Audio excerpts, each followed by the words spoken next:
The scent of dried lavender and old parchment will forever be etched into my memory as the scent of safety.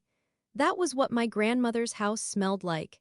It was a sprawling, slightly drafty Victorian home on the edge of the city, a place where time seemed to slow down and the harsh realities of the modern world simply couldn't penetrate the thick, velvet curtains.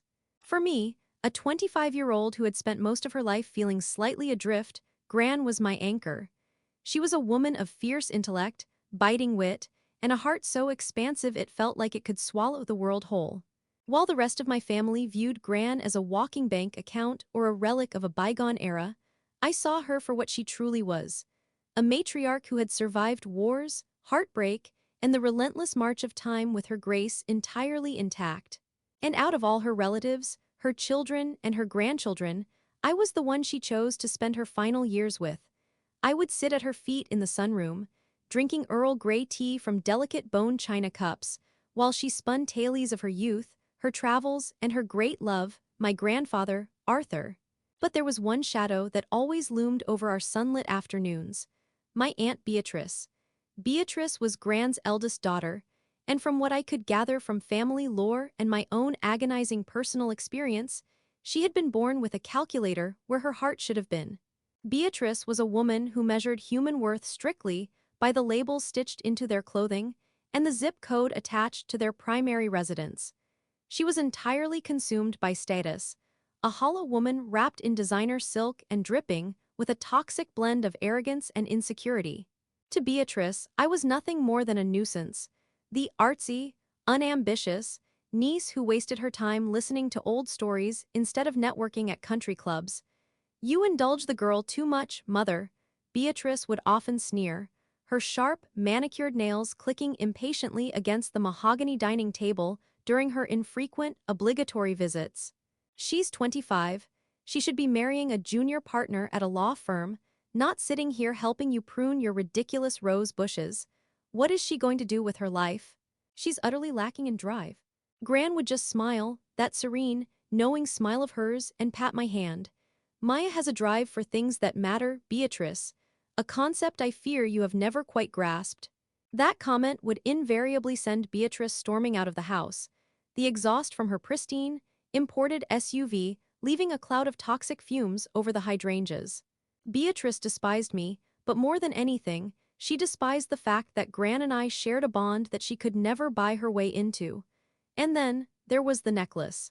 It was known simply as the Starlight, a breathtaking, custom-made Art Deco masterpiece commissioned by my grandfather in Paris in the late 1920s. It was a heavy platinum collar dripping with over 50 carats of old European-cut diamonds, centered around a flawless, deep blue Ceylon sapphire that had later been replaced by a staggering, 10-carat, emerald-cut white diamond. The piece was legendary within our family, a physical manifestation of old money, deep love, and undeniable prestige. It was insured for an eye-watering $200,000, but its historical and emotional value was entirely priceless. Beatrice lusted after the Starlight with a hunger that was almost feral. Every Thanksgiving, every Christmas, every milestone birthday, she would find a way to bring it up. She would hint, she would demand, she would cajole. "Mother, it's really a tragedy to keep such a magnificent piece locked away in a safe," she would say, pouring herself another glass of expensive champagne. "I have the mayor's gala next month. It would be the perfect opportunity to show it off, to represent the family properly." Gran always refused. "The Starlight is not a prop for your social climbing, Beatrice," she would reply firmly. "It will go to someone who understands its history, not just its price tag." When Gran fell ill, it was sudden and devastating. A stroke, massive and unforgiving, took her from me in the span of 3 agonizing days. I practically lived in the ICU, holding her fragile, papery hand, whispering my love and gratitude to her while the machines beeped a rhythmic, terrifying countdown. Beatrice arrived on the second day, marching into the intensive care unit in a cloud of heavy Chanel perfume, clutching a massive, ostentatious designer handbag. She didn't cry. She didn't hold Gran's hand. Instead, she cornered the head nurse to complain about the abysmal quality of the hospital coffee and then pulled me into the hallway. "Well," Beatrice said, her voice a hushed, conspiratorial hiss, We need to be practical, Maya. Mother's estate is complicated. I've already taken the liberty of contacting her estate lawyer to expedite the probate process. There are properties to secure, assets to freeze. We can't have people taking advantage. I stared at her, my eyes swollen and burning from tears. She's still breathing, Aunt Beatrice. Can we please just focus on her? Beatrice rolled her eyes, an ugly dismissive gesture. Oh, grow up, Maya. Sentimentality won't pay the inheritance tax. I just want to ensure everything is handled appropriately, especially the valuables. Her eyes darted around, calculating, greedy. I knew exactly what she meant. She meant the starlight. Gran passed away peacefully on a rainy Tuesday morning. The funeral was a blur of black umbrellas, hollow condolences, and the suffocating scent of lilies. Through it all, I felt entirely hollowed out, a ghost moving through my own life. Beatrice, however, was in her element. She played the grieving, stoic daughter to perfection, greeting the city's elite, accepting their sympathies, and subtly making sure everyone knew she was the primary executor of the estate. Or so she thought. A week after the funeral, before the official reading of the will, I was tasked with going to Gran's house to begin the agonizing process of sorting through her personal effects. The house was cold and silent, the life completely drained from it. I spent hours in her bedroom, crying over her old silk scarves and the books she had left half-read on her nightstand. I was sitting on the floor of her walk-in closet, clutching one of her old cardigans, when I heard the distinct sound of the heavy oak front door opening downstairs. I froze. I hadn't locked the door behind me, expecting the real estate agent to drop by later in the afternoon to retrieve some keys. But the sharp, aggressive click-clack of designer heels on the hardwood floor instantly told me it wasn't the agent. It was Beatrice. I didn't call out. I felt a sudden, inexplicable knot of anxiety tighten in my stomach. I crept out of the closet and peered over the banister. Beatrice was standing in the foyer, her back to me, furiously tapping on her phone. She then moved purposefully into Gran's study. The study was where Gran kept her heavy, vintage floor safe hidden behind a false bookshelf panel. I knew the combination. Gran had given it to me years ago so I could fetch documents for her, but to my knowledge, Beatrice did not. I silently padded down the plushly carpeted stairs, my heart hammering a frantic rhythm against my ribs. As I neared the study door, which was slightly ajar, I heard Beatrice's voice. She was on the phone. "Yes, I'm inside now," she hissed, her tone venomous. "No, the little brat isn't here. She's probably moping in a coffee shop somewhere, writing terrible poetry." I bit my lip, my hands clenching into fists. "I have the master override key the lawyer gave me for the properties," Beatrice continued. "I told him I needed to secure the deed to the summer house. The idiot didn't realize the same key opens the secondary lock box inside the floor safe." There was a pause. "Yes, of course I have the replacement. I paid $50,000 for this replica." The jeweler assured me it's indistinguishable to the naked eye. The cubic zirconia is top tier, and the setting was copied perfectly from the insurance photographs I swiped from her files last year. My blood ran ice cold. A replica, a replacement. Once the will is read, if Mother actually did something insane like leave it to that stupid girl, she'll never know the difference. Beatrice laughed, a harsh, grating sound. Maya wouldn't know a flawless diamond from a piece of broken beer bottle.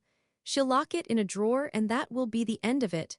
Meanwhile, I will have the real starlight. It belongs to me. I am the eldest daughter. It is my birthright, not some participation trophy for the favorite grandchild. I stood there, paralyzed by the sheer, unadulterated audacity of her betrayal.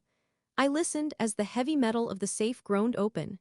I heard the soft click of a velvet jewelry box. A few moments later, the safe thumped shut. "It's done," Beatrice said into the phone, her voice thick with triumph. "I have it. I'm leaving now. I'll meet you at the club for lunch." I scrambled backward, desperately throwing myself into the adjacent powder room and quietly shutting the door. I held my breath as Beatrice marched back down the hallway, the front door slamming shut behind her with an echoing finality. I waited 5 full minutes, trembling violently, before I stepped out of the bathroom. I ran into the study and stared at the false bookshelf. I knew what she had done, but I needed to see it for myself. I didn't open the safe. I couldn't risk leaving evidence that I had been there. Instead, I pulled out my phone and called the one person I trusted entirely in this world. My best friend, Chloe. Chloe was a certified gemologist and an appraiser for one of the most prestigious auction houses in the city. She knew diamonds the way a concert pianist knows the keys of a grand piano. Maya, sweetie, what's wrong? You sound breathless, Chloe answered on the second ring. Chloe, I need you to come to Grand's house right now. Bring your kit. Your loop, your diamond tester, whatever you have. Please, it's an emergency. I'm on my way, she said, asking no further questions. 20 minutes later, Chloe hurried through the front door. I quickly explained what I had overheard. Her eyes widened in disbelief, her professional demeanor instantly hardening into fierce loyalty. Okay, Chloe said grimly. Open the safe. I spun the dial, inputted the numbers, and pulled the heavy door open. Inside, sitting atop a stack of bonds, was the familiar worn blue velvet box that housed the starlight. My hands shook as I pulled it out and set it on the mahogany desk. I opened the lid. The necklace sat there, shimmering under the warm light of the desk lamp. To my untrained eye, it looked spectacular. It looked exactly like the necklace I had admired since childhood. The heavy platinum setting, the blinding array of stones, the massive center diamond. But Chloe didn't just look with her eyes. She pulled a jeweler's loop from her bag, switched on a specialized, high-powered flashlight, and leaned in. The silence in the room stretched out, thick and suffocating. I watched Chloe's face, hoping against hope that I had misheard Beatrice, that this was all a terrible misunderstanding. After a minute, Chloe lowered the loop. Her expression was furious. Maya, she said quietly, her voice trembling with suppressed rage. This is a fake. A heavy weight dropped in my stomach. Are you sure? I am absolutely certain, Chloe said, grabbing an electronic diamond tester pen from her kit. She pressed the metal tip against the massive center stone. The pen, which should have beeped rapidly and lit up green, remained dead silent, glowing a dull, condemning red. Glass and high-grade cubic zirconia, Chloe stated, her voice tight. The metal isn't even platinum. It's rhodium-plated silver. It's a very good fake, Maya. A custom job. It would easily fool anyone who wasn't a professional. But under magnification, the facet junctions are rounded, there's absolutely no carbon inclusions, and the light refraction is completely wrong. Your aunt stole a $200,000 heirloom and left you costume jewelry. Tears of betrayal and fury pricked my eyes. Not only had Beatrice robbed me of Gran's most treasured possession, but she had desecrated Gran's memory by violating her home before the will was even read. She had called me stupid. She thought I was a pathetic, naive little girl who could be easily swindled. What do we do? Chloe asked, reaching for her phone. I'm calling the police right now. No, I reached out and grabbed her hand. Wait. Chloe stared at me, bewildered. Wait, Maya, she committed grand larceny. This is a felony. My mind was racing, connecting the dots, forming a picture. If I called the police now, Beatrice would deny it. She would claim she never took it, that she had simply come to check the house. She would claim Gran must have sold the real one and bought a fake years ago. It would be my word against hers, and Beatrice had the money and the lawyers to twist the narrative, to paint me as the hysterical, grieving grandchild looking for a scapegoat. I had no proof she took it. No, I repeated, my voice steadying, growing cold and hard. If we call the cops now, she'll worm her way out of it. She thinks I'm stupid, Chloe. She thinks she committed the perfect crime. I looked down at the glittering fake. Let her think she won. Maya, you can't be serious. You're going to let her get away with this? I'm not letting her get away with anything, I said, a dark, simmering rage settling deep into my bones. I am going to destroy her, but I'm going to do it on my terms. I need you to do exactly as I say. The official reading of the will took place 3 days later, in the oak-paneled office of Gran's estate lawyer, Mr. Harrison. Beatrice was there, wearing a somber black suit that probably cost more than my car. My 2 uncles were there as well, looking thoroughly bored. Mr. Harrison read through the mundane details, the division of the property, the charitable donations, the stocks. Beatrice received a hefty sum of cash and the summer house in the Hamptons. The uncles received the commercial real estate properties. And then, Mr. Harrison cleared his throat and looked at me over his spectacles. To my youngest granddaughter, Maya, he read, his voice taking on a softer tone, who understood the value of my time over the value of my assets, I leave the entirety of my antique book collection, the contents of my personal bank account, and the Art Deco diamond and platinum necklace known as the Starlight. I let out a soft, appropriately emotional gasp. I looked down, feigning shock and profound gratitude. Out of the corner of my eye, I watched Beatrice. She didn't flinch. In fact, she looked incredibly magnanimous. She leaned over and placed a manicured hand on my shoulder. "Oh, Maya." "How wonderful," Beatrice cooed, her voice dripping with fake sincerity. "Mother always knew how much you loved playing dress-up with her things. It's perfectly fitting." I looked up at her, forcing a watery smile. "Thank you, Aunt Beatrice. It means the world to me. I'll treasure it always." "I'm sure you will, dear," she replied, her eyes practically gleaming with smug satisfaction. She thought I was completely oblivious. She thought she had outsmarted us all. When Mr. Harrison formally handed over the blue velvet box, I accepted it with trembling hands.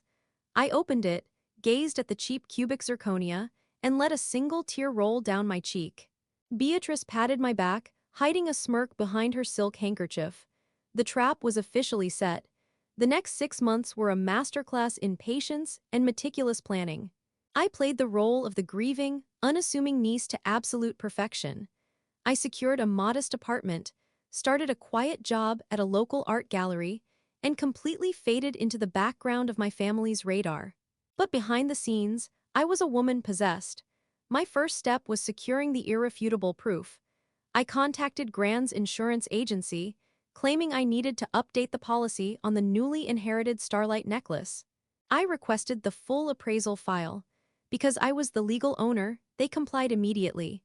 A week later, a thick manila envelope arrived in my mail. Inside were the original appraisal documents, the GIA certificates for the center stone, and most importantly, high-resolution, macro photographs of the necklace. These photos detailed the microscopic, unique carbon inclusions within the massive center diamond, inclusions that acted like a fingerprint. No two diamonds are exactly alike, and the insurance photos clearly mapped the internal landscape of the real Starlight. My next step was enlisting the authorities. I couldn't just walk into a precinct. I needed someone who handled high-value art and jewelry theft. Through Chloe's connections at the auction house, I secured a private meeting with Detective Vance, a seasoned investigator with the city's major case squad. I laid everything out on his desk: the will, the fake necklace, the insurance documents, the GIA certificates, and the narrative of what I had overheard in Grand's house. Vance was a hardened, cynical man, but as he examined the cubic zirconia replica and compared it to the insurance photos, his jaw tightened.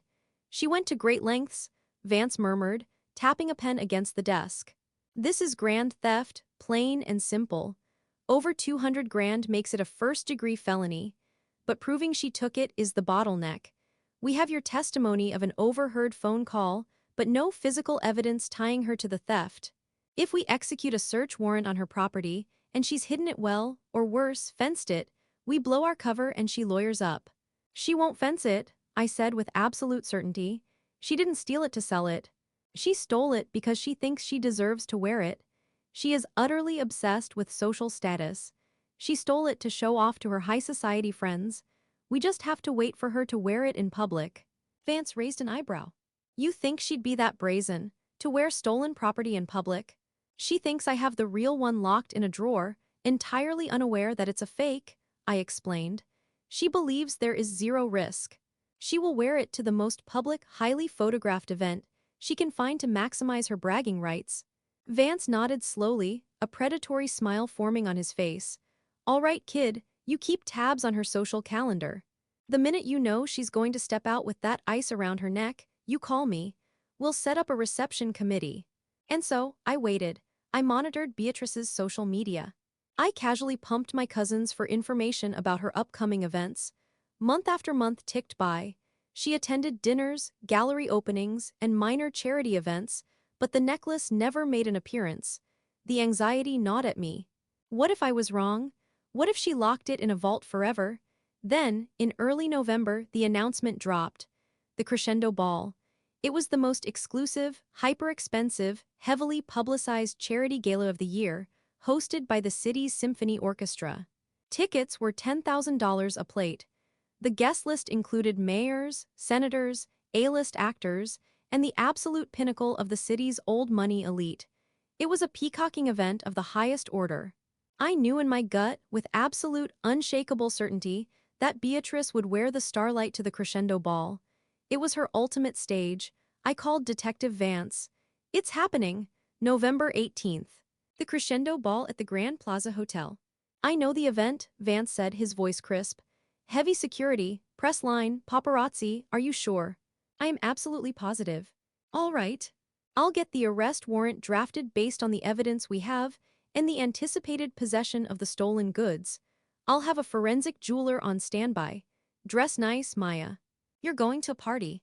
The night of November 18th was bitterly cold, the air biting with the promise of early snow. The Grand Plaza Hotel was lit up like a beacon, a massive red carpet sprawling down the marble steps, flanked by velvet ropes, blinding camera flashes, and shouting reporters. I arrived an hour early, bypassing the main entrance and slipping into a side security office where Detective Vance and two uniformed officers were waiting. I was wearing a simple, elegant black evening gown, something Gran had bought for me years ago. In my clutch, I carried the velvet box containing the fake cubic zirconia necklace, the insurance photos, and a copy of the will. "Nervous?" Vance asked, checking his radio. "No," I replied, my voice steady, though my heart was beating a furious tattoo against my ribs. "I've been waiting 6 months for this exact moment."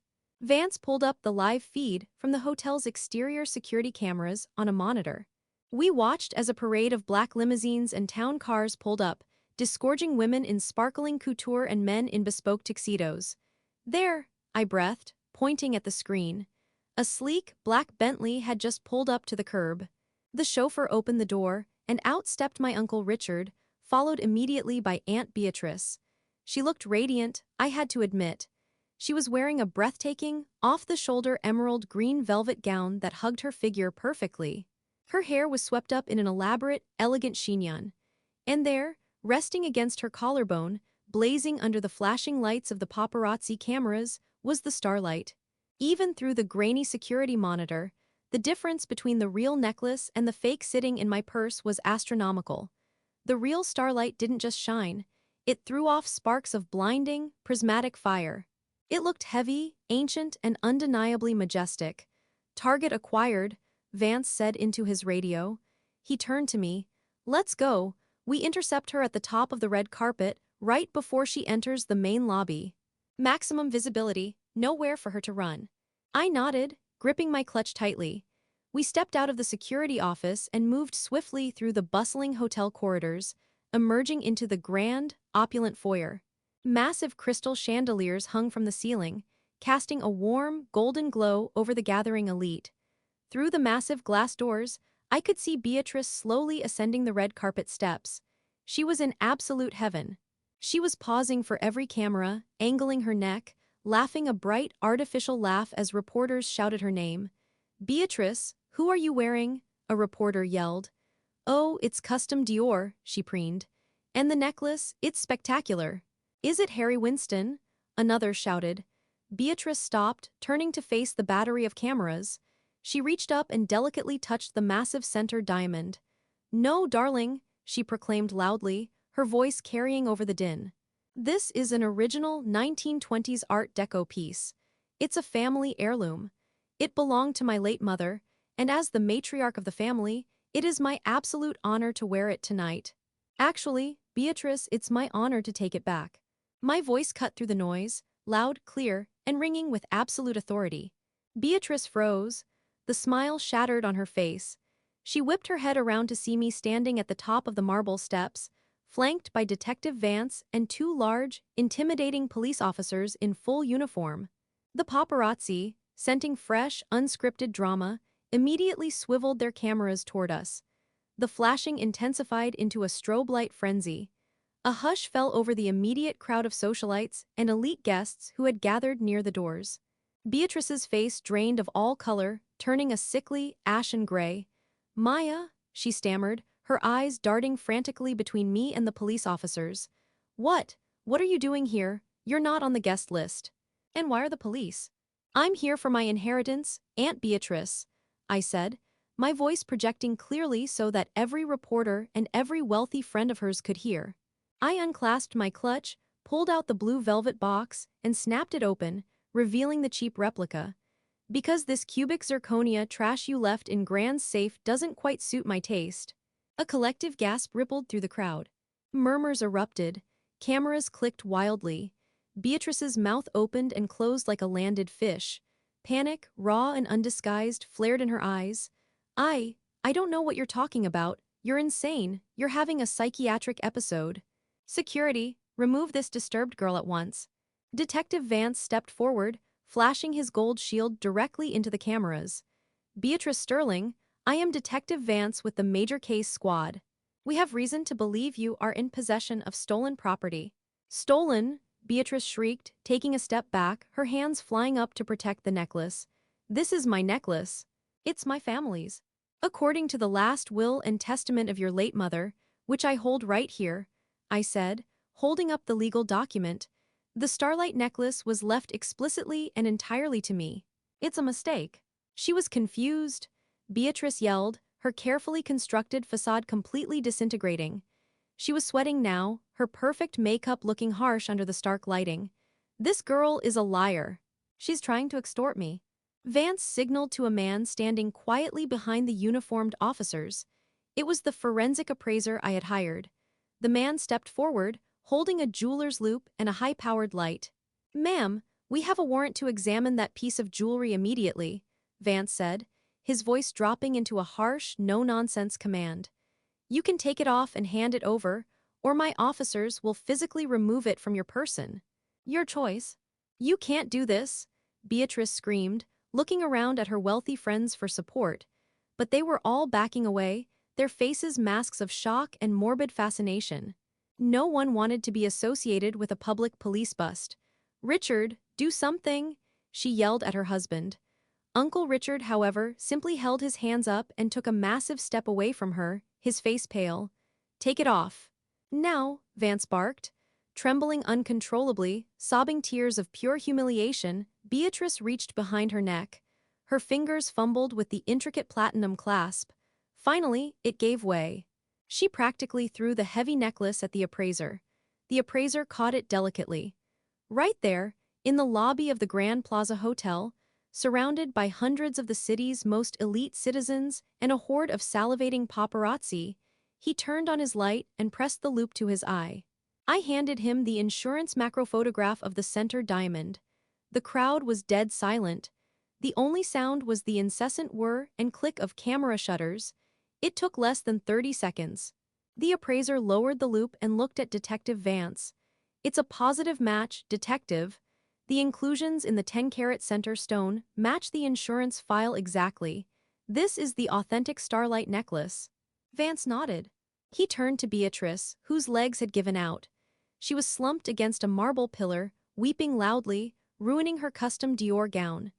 Beatrice Sterling, Vance said, his voice echoing through the massive foyer, you are under arrest for grand theft of property exceeding $100,000 and felony fraud. No, no, no, please, Beatrice wailed as the two uniformed officers stepped forward. I'm a prominent citizen, you can't put handcuffs on me. Not here, not in front of everyone. Turn around, ma'am, the officer ordered, completely unmoved by her hysterics. He grabbed her arms, pulled them firmly behind her back, and the sharp, metallic click of the handcuffs locking into place was the most beautiful sound I had ever heard. It was the sound of justice. It was the sound of Gran resting in peace. They marched her down the red carpet. The very same red carpet she had glided up minutes before like a queen. Now, she was a weeping, broken criminal, her face buried in her chest as the paparazzi went absolutely feral, capturing every agonizing second of her downfall. The flashes illuminated her shame for the entire world to see. I stood at the top of the stairs, watching her be shoved into the back of a black and white police cruiser. The lights flashed red and blue, painting the snow-covered street. Detective Vance walked over to me.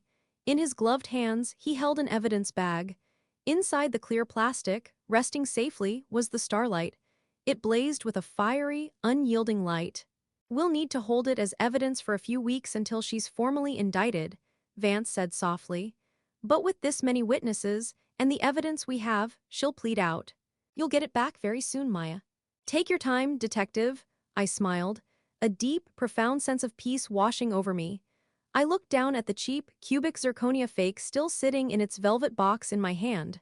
I snapped the box shut. I think I've waited long enough, a few more weeks won't hurt. The fallout was apocalyptic. By the next morning, the footage of Beatrice being hauled away in handcuffs at the Crescendo Ball was the top story on every local news channel and plastered across the front page of every socialite blog in the country. The high society jewel thief, they called her. Her friends abandoned her instantly, treating her like a social leper. Her husband filed for divorce within the month, desperate to protect his own assets and reputation from the impending felony charges. Faced with insurmountable evidence, the public humiliation, and the threat of severe prison time, Beatrice's high-priced lawyers advised her to take a plea deal. She pled guilty to grand theft.